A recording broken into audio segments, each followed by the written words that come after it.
आज भारत माता के महान सपूत, भारत रत्न, त्याग और तपस्या की, सच्चाई और सादगी की प्रतिमूर्ति स्वर्गीय श्री राजीव गांधी जी की 81वीं जन्म जयंती पूरे देश में बहुत श्रद्धापूर्वक मनाई जा रही है। आज के दिन उनके व्यक्तित्व को, उनके कृतित्व को किस तरह से ईमानदारी और सच्चाई से उन्होंने अपना जीवन जिया, ऐसे एक महान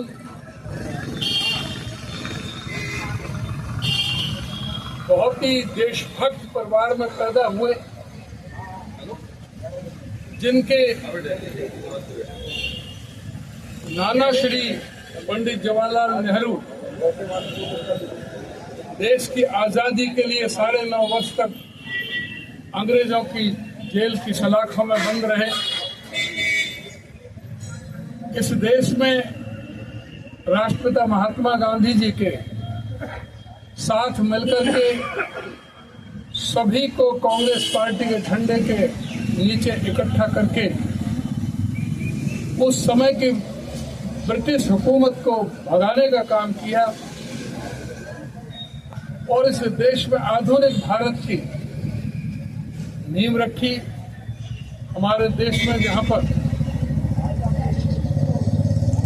सुई का कारखाना नहीं होता था, उन्होंने बड़े बड़े कारखाने स्थापित करने का काम किया, इस देश को औद्योगिकरण करने का काम किया, शिक्षा को बढ़ावा देने के लिए IIT, IIM स्थापित किए, विज्ञान को तरक्की के लिए इसरो की स्थापना की और एटॉमिक एनर्जी के लिए भाभा रिसर्च इंस्टीट्यूट की स्थापना की। उसके बाद उनकी माता श्रीमती इंदिरा गांधी जी ने जो इस देश की एकता और अखंडता के लिए अपने प्राणों की आहुति दी, प्राणों का बलिदान कर दिया।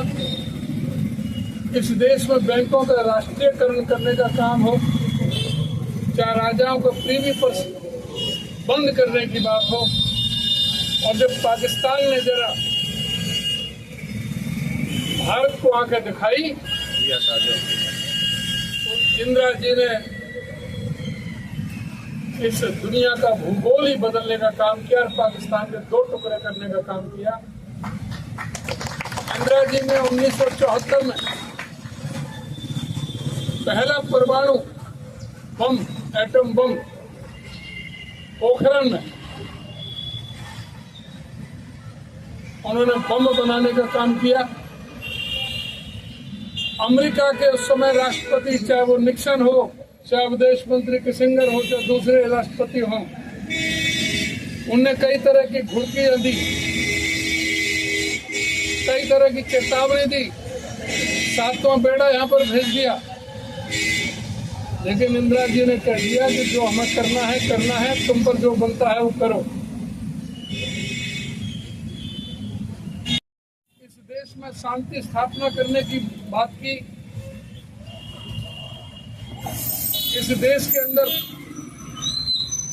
ईमानदारी और स्वच्छ छवि से देश में कार्य करने का काम किया। नौजवानों को 18 वर्ष की आयु में उनको मतदान का अधिकार दिया। इस देश की महिलाओं को आरक्षण देने का काम किया। पंचायती राज व्यवस्था में 33%, उसके बाद वो 50% देने का काम किया। इस देश में SC/ST एट्रोसिटी एक्ट 1989 पारित करके जो गरीबों पर जुल्म होता था, जाति होती थी, उसको दूर करने का काम किया। और जब लिट्टे के आतंकवादी राजीव जी ने भी इस देश पे अपनी कुर्बानी देने का काम किया और निपटे के आतंकवादियों ने उनके चथड़े उड़ाने का काम किया। आज उन्हीं के सुपुत्र राहुल गांधी जी पूरे हिंदुस्तान में और दुनिया में एक अलग से पूरी तरह से जागरण, जनता का जन जागरण करने में लगे हुए हैं, जनता के अधिकारों के लिए लगे हुए हैं, महिलाओं के अधिकारों के लिए लगे हुए हैं, अल्पसंख्यकों के अधिकारों के लिए लड़े हुए हैं। आज हर जगह जहां भी कहीं कोई जाति होती है किसी भी प्रदेश में, वहां राहुल जी खड़े मिलते हैं। और इस देश में जब वोट का डाका डालने का काम भारतीय जनता पार्टी की सरकार ने किया तो पूरी तरह से एक्सपोज कर दिया। जो लोग सोच रहे थे कि मोदी का करिश्मा चल रहा है, लेकिन ये नंगे हो गए कि मोदी का करिश्मा नहीं, चुनाव आयोग का करिश्मा चल रहा था। इससे पहले हरियाणा में किया, महाराष्ट्र में किया, मध्य प्रदेश में किया, दिल्ली में किया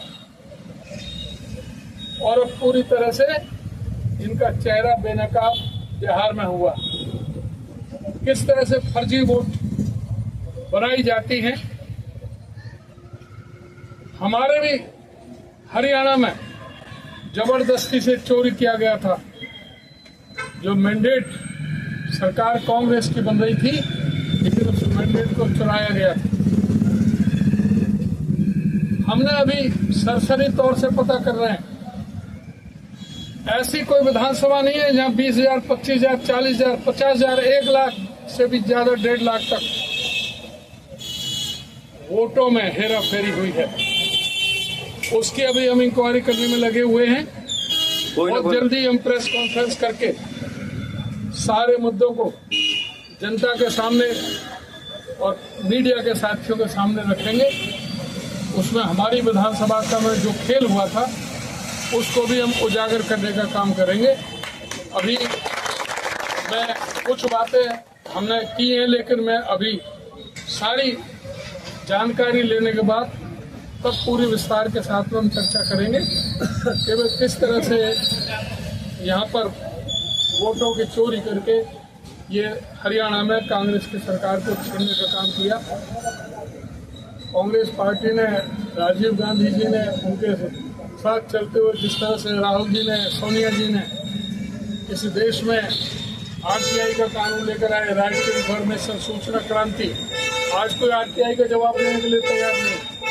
राइट टू फूड, भोजन का अधिकार, कि कोई आदमी, गरीब आदमी को बगैर भोजन के नाम उसकी डेथ हो जाए। भोजन का अधिकार, शिक्षा का अधिकार, राइट टू एजुकेशन। ये हथियार भी है जो आज सारे हथियार छीने जा रहे हैं। आज सरकारी नौकरियां पूरी तरह से छीन दी गई हैं। आज जो पब्लिक सेक्टर के थे वो सारे बेच दिए गए हैं अदानी अंबानी को। सारे देश के जो भी संसाधन थे, जल, जंगल, जमीन, पहाड़, बिजली, कोयला, खदानें, सारी चीज जो है बेच करके गोदाम, और जो बड़े बड़े जो पब्लिक सेक्टर के जो कारखाने थे, एक एक करके उनको अदानी और अंबानी को बेचने का काम ये सरकार कर रही है। और किस तरह से जो अमेरिका ने भी इनका चेहरा बेनकाब कर दिया। अदानी को 6 महीने हो गए, 6 महीने से अदानी को नोटिस नहीं पहुंचा सके। और अदानी का तो नाम है, असल मालिक तो नरेंद्र मोदी है। असल मालिक नरेंद्र मोदी है। इस देश में जो भी, जब मीडिया को खरीदा गया हो, जिस तरह से इन दोनों ने, नरेंद्र मोदी ने और अमित शाह ने, इस देश की व्यवस्था को, सारे जो संवैधानिक संस्था हैं, चाहे वो इलेक्शन कमीशन है, ईडी है, सीबीआई है, यहाँ तक कि भी जुडिशरी को भी इन्होंने नहीं बख्शा। उसको भी कोशिश की जा रही है जुडिशरी को भी काबू करने के लिए। तो इस तरह से इन्होंने पूरे इस देश की जो व्यवस्था है उसको बदलने का काम किया। कोई विकास का कोई काम नहीं हुआ।